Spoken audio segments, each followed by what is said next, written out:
श्री राधे राधे। भक्तों, प्रभु के विरह में भक्त को क्या अनुभव होता है, उस रुदन में कौन सी सुखानुभूति होती है, आंसू मिश्रित, कौन सी पीड़ा के साथ साथ सुख मिलता है। आप कहोगे पीड़ा में भी क्या सुख होता है। कोई एक माता जब अपने बच्चे को जन्म देती है और वो बहुत वर्षों तक बंध्या मानी जाती थी, अब उसने प्रथम बार शिशु को जन्म दिया, तो शिशु को जन्म देने में तो पीड़ा होती है, किंतु उसको एक आनंद रहता है कि मेरे एक बच्चा हो जाएगा। उसी आनंद में पीड़ा को सह लेती। ऐसे प्रभु के विरह में भक्तजन आंसू और दुख सब सह लेते हैं कि अब मुझे कन्हैया की प्राप्ति होगी, कन्हैया का अनुभव होगा, कन्हैया दिखलाई पड़ेंगे, प्यार उमड़ेगा, जीवन सार्थक हो जाएगा। ऐसे ही भक्तजन भगवान के प्यार में रोते हैं प्रभु की अनुभूति पाने के लिए, क्योंकि बिनु रोए न पाइए प्रेम प्यारा मीत। और भगवान का एक सखा है मधुमंगल, वैसे तो हंसने वाला सखा है, लेकिन ज्ञानी बहुत है वो। किंतु प्रभु के वियोग में, क्योंकि प्रभु चले गए हैं अब मथुरा, और वहां से उनको द्वारकापुरी भी जाना हुआ, तो अब तो नंदगांव, बरसाना, वृंदावन के जो सखा हैं और जो सखियां हैं वो सब विरह सागर में रहते हैं, परंतु एक ही चर्चा रहती है, एक ही अनुभूति रहती है, एक ही रहती है बात, कृष्ण की बात। तो मधुमंगल जो सखा है तो हंसोड़, लेकिन ज्ञानी भी है। कन्हैया को हंसाने के लिए हंसी की बात करता है कि हमारे कन्हैया को सुख मिलेगा। और उसी की एक बहन है रूपा बहन, मधुमंगल की बहन एक है रूपा। अब वो भी तो श्याम सुंदर के वियोग में रोती रहती, श्याम सुंदर के वियोग में रोती रहती, लेकिन उसको लगता है कि मेरा भाई मधुमंगल जो है, रूपा को लगता है कि मेरा भाई मधुमंगल कृष्ण का बहुत प्रिय सखा है, उसको ज्ञान भी बहुत है, यदि उसके निकट चलूं तो शायद कुछ मुझे शांति मिले। और जब वो आई है खोजते खोजते अपने भाई के पास, तो भाई जमुना के निकट कदम के तले, कदम की छाया में अकेले में बैठा, आंसू ढरकाता हुआ तड़फड़ा रहा था, कृष्ण कृष्ण रट रहा था। और तब बोली है रूपा बहन अपने भाई मधुमंगल से कि तुम ही धीरज त्याग दोगे तो कैसे चलेगा भैया। सुना है कि तुम स्वेच्छा से बालक रूप बने रहते हो और अथाह ज्ञानी हो, तुम धैर्य धारण करो और इन सब को संभालो। कदम के तले आंसू ढरकाते तड़फड़ाते मधुमंगल का सिर गोद में ले करके केशों को सहलाते हुए मधुमंगल की बहन रूपा समझा रही थी अपने भाई को कि तुम धैर्य धारण करो, ज्ञानी हो, अपने को संभालो। इतना आंसू ढरकाते हुए तड़फड़ाते रहोगे तो दूसरे को कौन संभालेगा। वो कहती है रूपा कि आई थी अपनी पीर भुलाने, किंतु यहाँ तो सबको अधमरा सा पड़ा देखा, अर्धमृत। तो पीड़ा का सागर ही मानो हृदय में उमड़ आया। और मधुमंगल तब धीरे से बोला, रूपा बहन मैं क्या करूं, कहाँ जाऊं। श्याम सुंदर ने क्या किया। मधुमंगल अपना माथा पीटता हुआ रोता हुआ बोला, श्याम सुंदर ने क्या किया, कहाँ चले गए। सुनकर के हृदय में एक हुक सी उठी। सब कुछ बदल गया। सखा भी मुझे अब रूप से रूपा कहने लगे हैं। मधुमंगल की जो बहन है ना रूपा, वो कह रही है कि भगवान कृष्ण के जो सखा हैं, कन्हैया के सखा, वो भी मुझे रूप से रूपा कहने लगे। और पहले तो रूप कहते थे। महाप्रयत्न से हल्का सा हंस करके कहा, रूप नहीं कहेगा अब मधुमंगल। तू कृष्ण के सामने तो मुझे रूप कहता था, अब क्या मुझे रूपा ही कहेगा तू। एक दिन तूने पूछा था ना कि रूपा से रूप कैसे हो गई। उस दिन तो मैंने हंस करके तुझे अंगूठा दिखा दिया था। ले आज बताती हूँ, किंतु मैं बलिहारी जाऊं, तनिक जल पी ले मेरे वीर। अपने भाई को रूपा कह रही है मधुमंगल को। मैं बलिहारी जाऊं, तनिक जल तो पी ले मेरे वीर। तो मधुमंगल बोला, नहीं बहन, अब तो श्याम सुंदर पिलाएगा तभी पीऊंगा। कन्हैया भैया भैया। और भैया कह करके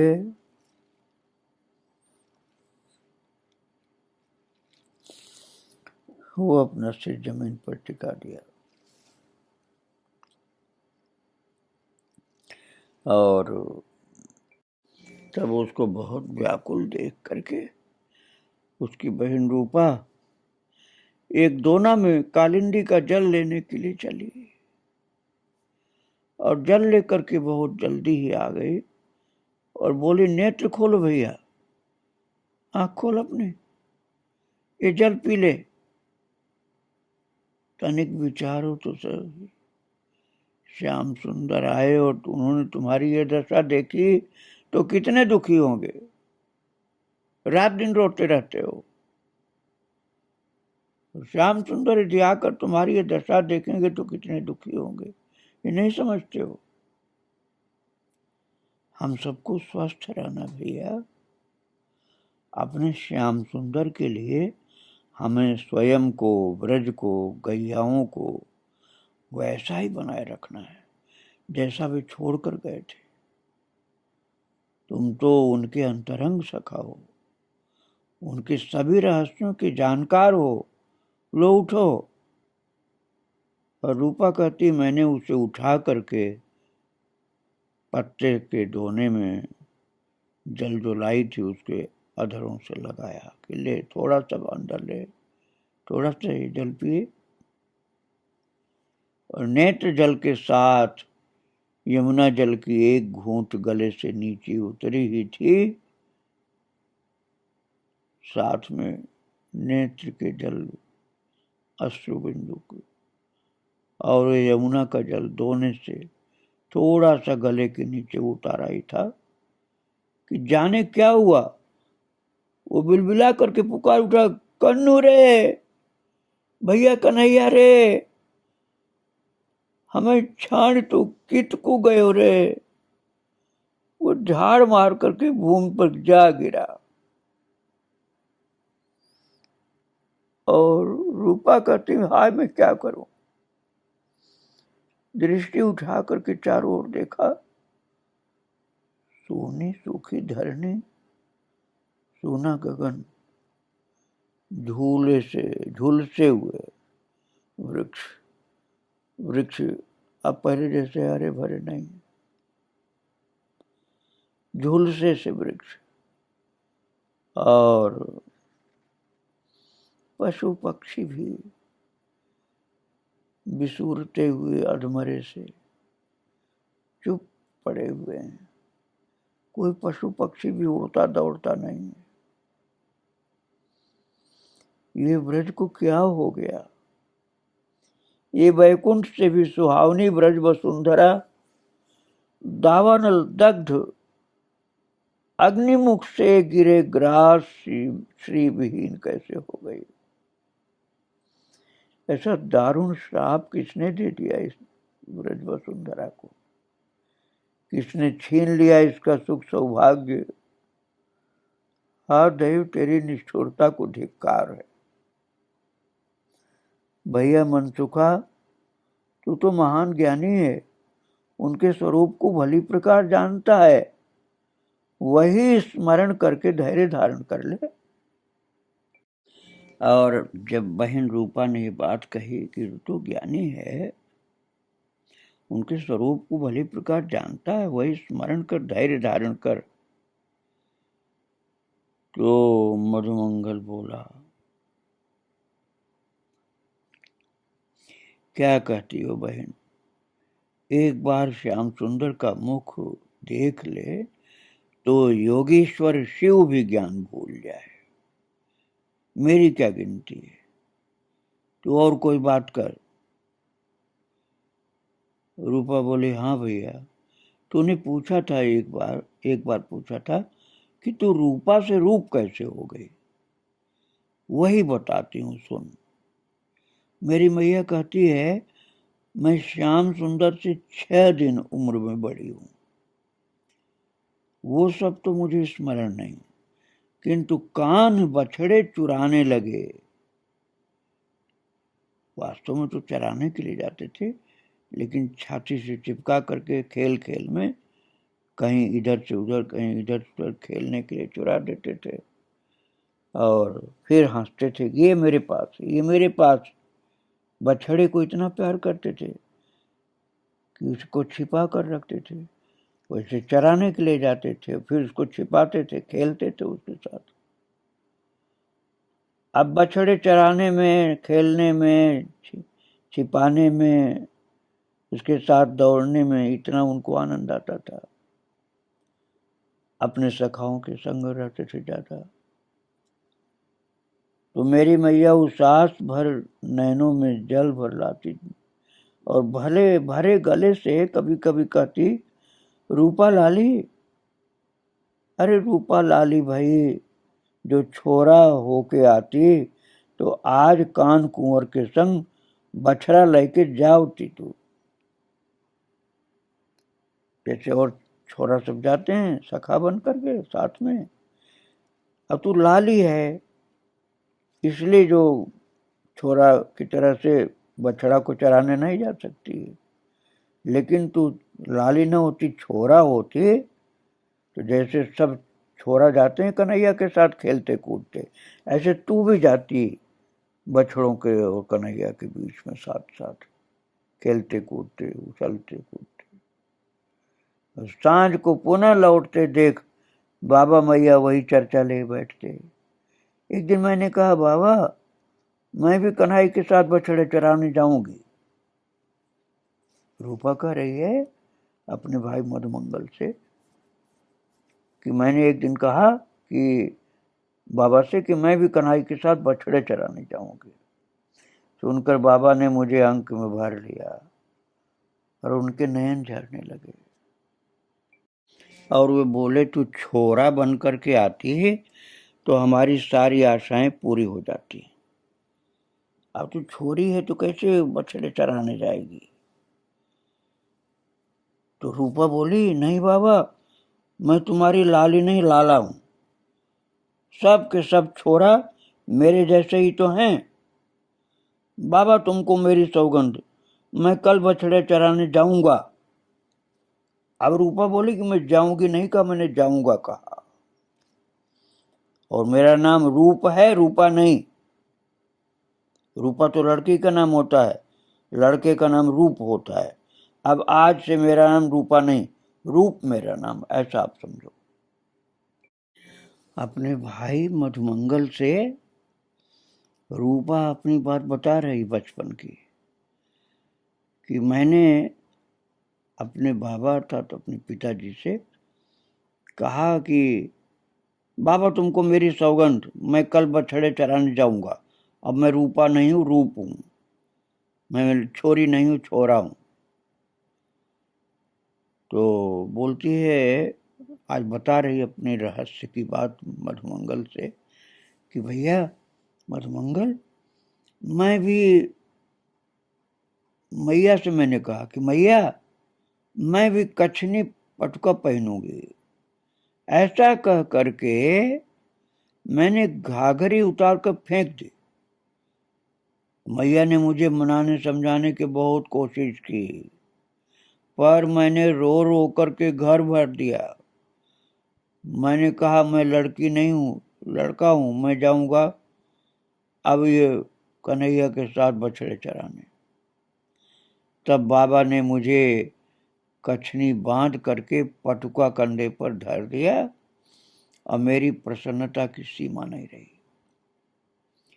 मुझे लगा मुझे देखकर बाबा मैया भी प्रसन्न हुए हैं। न जाने क्या बात थी, मैया देख देख कर हंसती थी और रोटी भी जाती थी प्रेम की अधिकता से। उसकी आंख में से आंसू भी गिरते थे और हंसती भी थी। मेरी सखियां और पास पास पड़ोस के सब मुझे देखने आए कि ये छोरा बन गई है छोरी से, अब जा रही कन्हैया के साथ बछड़े चराने के लिए। सब हंस रहे थे मुझे देखकर और मेरा मन अकुला रहा था, कब सांझ हो, कब कन्हई आवे और उसे मैं बताऊं कि मैं रूप हूं, रूप तेरा सखा।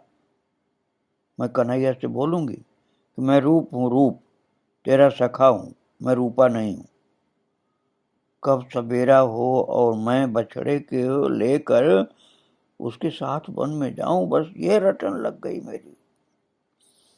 और उस समय यही सब मन में था। किसी की हंसी ठिठोली मेरा स्पर्श नहीं कर सकती थी। मेरा पूरा ध्यान कन्हैया के साथ बछड़े चराने का था।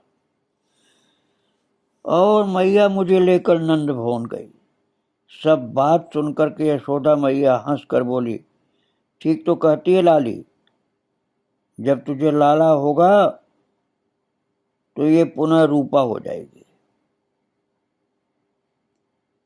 उस समय मधुमंगल का जन्म नहीं हुआ था, ये बड़ी थी, मधुमंगल छोटा था। इसलिए यशोदा माता ने कह दिया, अभी इसको लाला ही समझ तू, जब तेरे लाली ये लाली जो है, अभी इसको लाला समझ, जब कोई लाला होगा तो बेटा तेरे होगा तब इसको तू बेटी मानना, तब ये रूपा हो जाएगी, अभी इसको रूप मान। तो ये बता रही है मधुमंगल को रूपा की मेरी मैया बोली, तुम ही कहो ब्रजरानी, कल सयानी होने पर छोरों के संग रहने वाली से कौन विवाह करेगा। अभी तो छोटी है तो अभी कोई बात नहीं, लेकिन बड़ी होगी जब तो छोरों के संग रहेगी तो विवाह कौन करेगा इससे। यशोदा मैया ने उत्तर दिया, 4 दिन की बात है बाबूरी, ये स्वयं ही अपनी सखियों के लिए अकुला उठेगी, अभी छोटी है ना इसलिए ऐसा कर रही। दूसरे दिन जैसे ही प्रभात हुआ, रूपा कहती है, मानो मेरा दूसरा जन्म हुआ, इतना खुश मैं थी। मेरा नाम, रूप, कार्य, अब मेरा नाम तो रूप हो गया, रूपा नाम रहा नहीं। मैंने कह दिया मैं रूप हूँ, रूपा नहीं हूँ। और मेरे रूप और मेरे कार्य और मेरे संग साथ के लोग सब परिवर्तित से हो गए, मेरा वेश बदल गया। मैया ने मुझे जगा करके कहा, सुन, कन्हई का श्रृंगनाद गूंज रहा है। उस समय भक्तों सींग का बाजा बजाया जाता था ग्वाल बालों के द्वारा, तो कन्हई भी सींग का बाजा बजाते थे। तो रूपा की माँ ने कहा जगा करके उसको, वो खुद बता रही है कि मैया ने मुझे जगा कर कहा, सुन कन्हई का श्रृंगनाद गूंज रहा है। शीघ्रता से हाथ पैर मुंह धुलवाया, पटुका और छींका कंधे पर रखा और हाथ में लकुट और सिंग लेकर बछड़ों को आगे करके मैं खिरक से निकला। लड़की बोल रही है भक्तों कि मैं खिरक से निकला बालक बन के, बालिका बन के नहीं। और मैया बाबा नेत्रों में जल लिए मेरे पीछे द्वार पर खड़े हैं भाव विभोर। और ज्यों ज्यों कन्हई बछड़े लेकर बढ़ रहा था, त्यों त्यों अन्य गोप बालक अपने बछड़े लेकर उस झुंड में मिलते जाते। बालक जैसे वर्षों से बिछुड़े हुए हों, ऐसे दौड़ करके उसको अंक माल देते और फिर आगे चल पड़ते। जब मेरे द्वार से वे कुछ ही पद दूर रह गए तो मैंने द्वार से हटकर लकुट उठाया और संकेत पाते ही ये बछड़े जो चल रहे थे ना, संकेत पाते ही हम्बा ऐसे आवाज करते हुए बछड़े पथ पर भागे। मैं भी श्याम के सम्मुख जाकर खड़ा हो गया। हाँ, बहुत भाव की बात है। वो कन्या कह रही है रूपा कि मैं कन्हैया के साथ बछड़े चराने के लिए मैंने अपने को बालक बना लिया था, और जब मैंने देखा कि सब छोरा जो हैं कन्हैया को अंकमाल दे रहे हैं, अर्थात गले लग रहे हैं, सुबह सुबह प्यार से मिल रहे हैं, तो मैं भी श्याम के सम्मुख जाकर खड़ा हो गया अंकमाल देने को, और हाथ उठे नहीं। तो बंशी में सुर फूंकते होठ मुस्करा करके पूछ उठे, अरे रूपा तू। तो मैं बोल पड़ी कन्हई से कि आज से रूप हूँ कन्हई, कन्हई मैं रूपा नहीं, आज से रूप हो गई हूँ, और तू अपने साथ मुझे भी बछड़े चराने ले चल। मैंने अनुरोध किया। मैया ने कहा जब मेरे भैया हो जाएगा तब पुनः रूपा हो जाऊंगी। अभी तो रूप समझ, जब मेरे कोई भैया हो जाएगा तब मैं रूप हो जाऊंगी, तब मैं रूपा हो जाऊंगी। कोई भैया हो जाएगा तो रूपा हो जाऊंगी, अभी मुझे रूप समझ। तो कन्हई ने स्वीकृति दे दी और कहा अच्छा चल। ये तो पीछे ज्ञात हुआ कि वो ना कहना जानता ही नहीं, अपने जनों को सुख देना ही जानता है। उसने इधर उधर खड़े सखाओं की ओर देखकर कहा, भैयाओं देखो ये अपना नवीन सखा रूप है। बस उस दिन से मैं रूप हो गई। कितने खेल हमने साथ साथ खेले, कितने असुर श्याम ने मारे, इसके हम सब साक्षी हैं भैया। नित्य ही दिन को वन में मंगल महोत्सव होता और प्रातः सायं ब्रज में। सखियां मुझे बावरी कहती, ये पागल है, ये लड़कों के साथ लड़का बन के घूमती, और इसलिए कहती तू बावरी है, पागल है। किंतु साथ साथ मेरा सौभाग्य भी मानती, मुझे घेर करके सब की सब श्याम सुंदर की बातें पूछती कि तू तो साथ ही जाती है, तू बता। कोई कोई ठिठोली भी करती, क्यों रूप तुझे लज्जा नहीं लगती, छोरों के बीच में चलती है लड़का बन के। तो बोली लज्जा क्यों बोला, जिस सुख के लिए तुम तरसती हो वो मुझे नित्य सहज सुलभ है। लज्जा निगोड़ी का भला क्या मूल्य है इसके सामने। यदि जन्म जन्म में बार बार यही करना पड़ा तो भी मैं सहर्ष लज्जा त्याग करके श्याम सुंदर का हाथ थाम लूंगा। और एक दिन पद्मा ने एकांत में कहा, सुन रूपा, तो मैं चिढ़ गई। मैंने कहा, देख, मैं रूपा नहीं रूप हूं। ये तुझे रूपा से ही कोई काम हो तो जहां हो वहां चली जा और उसे ढूंढ ढांढ ले। सुन, हम सब व्रत कर रहे हैं, तू भी करेगी? उसने कहा। तो मैंने कहा, कौन सा व्रत? उसने कहा, भगवती कात्यायनी का। क्या होगा इससे? मनोकामना पूरी होती है। तो रूपा कह रही अपने भाई से कि मैंने पूछा, कौन कौन करेंगी व्रत? तो वो सखी बोली, यहाँ के सब सखियां और वृषभानपुर की सखियों के साथ श्री किशोरी भी करेंगी इस व्रत को। तो मैंने पूछा, क्या मांगोगी कात्यायनी से? तो वो बोली, वो सब वहीं ज्ञात होगा। क्या कहती है तेरे मन की कामना, तुझे ही ज्ञात नहीं? सो तो है, वो बोली, सो तो है, सबकी एक ही तो अभिलाषा है। कहते कहते पद्मा की वाणी भावपूर्ण हो उठी। क्या है भला, सुनूं तो? पद्मा के नैन नीचे झुक गए। लाज से हंस करके ओढ़नी से उसने नाक मुख ढक लिए। फिर एकदम बोली, बोल, करेगी? करना हो तो प्रातः आऊं बुलाने, यदि न करना हो तो बात मन में रखना, किसी छोरे से कुछ मत कह देना तू। बोली, क्या करना होगा इसमें? बोले, सूर्योदय से प्रथम ही यमुना में स्नान करके कात्यायनी की पूजा करनी है, 1 मास। भक्तों, अब ये सब पूजा करने के लिए, कात्यायनी की पूजा करके क्या चाहते हैं, ये चर्चा हम कल करेंगे। आज इन सब सखियों को, सखाओं को कन्हैया के साथ साथ अर्थात भक्त और भगवान सबको प्रणाम करके ही विराम दे रहा हूँ। कल अर्थात अगले रविवार को आप श्रवण करेंगे आगे की बात। श्री राधे राधे, जय श्री राधे।